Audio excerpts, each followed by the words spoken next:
అగ్ని ప్రమాదాల నివారణలో వివిధ పరికరాలతో పాటు వాహనాలు మంటలను అదుపులోకి తేవడంతో ఎంతగానో ఉపయోగపడతాయి.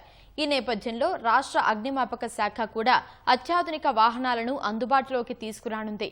20 అంతస్తుల భవనాల్లో చిక్కుకున్న వారిని కూడా సురక్షితంగా కాపాడే వాహన పనితీరుపై మా ప్రతినిధి శ్రీనివాస్ మరిన్ని వివరాలు అందిస్తారు.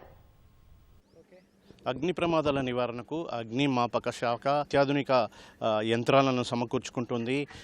హైరైజ్ బిల్డింగ్స్, ప్రధానంగా బహుళ అంతస్తుల భవనాల్లో అగ్ని ప్రమాదాలు జరిగినప్పుడు అగ్నిమాపక శాఖకు ఒక సవాలుగా మారుతుంది. అయితే ఇందుకోసం సహాయ చర్యలు చేపట్టేందుకు ఎంత ఎత్తుకైనా వెళ్లేందుకు వీలుగా అత్యాధునిక వాహనాలు సమకూర్చుకుంటుంది. ఈ ప్రస్తుతం మనం చూస్తున్నాం, ఈ 34 మీటర్ల వరకు ఎత్తున్న ఈ బ్రాంటో స్కై లిఫ్ట్ తరహా వాహనం ఇది. దీంట్లో 34 మీటర్ల ఎత్తు వరకు వెళ్ళి సహాయ చర్యలు చేపట్టవచ్చు. ఇది పూర్తిగా 360 డిగ్రీల కోణంలో తిరుగుతూ సహాయ చర్యలు చేపడుతుంది. ఇందుకోసం ఒక ప్రత్యేకమైన ఆపరేటర్ కింద ఉంటారు. అతను ఈ మొత్తం వాహనాన్ని నియంత్రిస్తుంటాడు. అయితే పైన ఉన్న కొంతమంది సిబ్బంది, అదేవిధంగా వారంతా కూడా అక్కడి నుంచే సహాయ చర్యలు చేపడుతుంటారు. అయితే ఏదైతే అంతస్తులో ప్రమాదం జరిగిందో అక్కడ నీళ్లు చిమ్మటం కానీ, అదేవిధంగా అక్కడ చిక్కుకున్న వారిని బయటికి తీసుకురావడంలో కానీ ఈ వాహనం కీలకంగా ఉంటుందని చెప్పొచ్చు.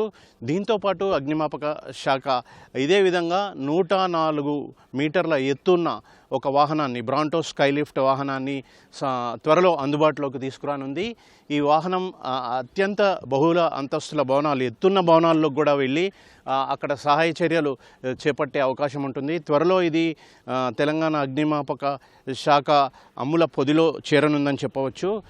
అయితే దీనికి ప్రత్యేకంగా ఒక లిఫ్ట్ ఏర్పాటు కూడా ఉంటుందని అధికారులు చెప్తున్నారు. ఆ లిఫ్ట్ ద్వారా ఎవరైనా చిక్కుకున్న వారిని, భవనంలో చిక్కుకున్న వారిని ఒకవైపు కిందికి తీసుకురావచ్చు, మరోవైపు పైన ఉన్నవారు సహాయ చర్యలు అయితే కొనసాగించవచ్చు. ఈ త్వరలో ఈ వాహనం కూడా అగ్నిమాపక శాఖకు అందుబాటులోకి రానుంది. అయితే డ్రోన్లు కూడా కీలకంగా వ్యవహరిస్తాయి. డ్రోన్ల పాత్ర కూడా సహాయ చర్యలో కీలకంగా ఉంటుందని అగ్నిమాపక శాఖ అధికారులు చెప్తున్నాడు. డ్రోన్లు కూడా త్వరలో సమకూర్చుకుంటామని, తద్వారా ప్రమాదాల నివారణలో ముందుంటామని అగ్నిమాపక శాఖ అధికారులు చెబుతున్నారు. అయితే వారోత్సవాల్లో భాగంగా ఈ వాహనం పనితీరును వట్టినాగులపల్లిలోని అగ్నిమాపక శిక్షణ కేంద్రంలో అధికారులు ప్రదర్శించారు. కెమెరామెన్ నవీన్తో శ్రీనివాస్, ఈటీవీ న్యూస్, హైదరాబాద్.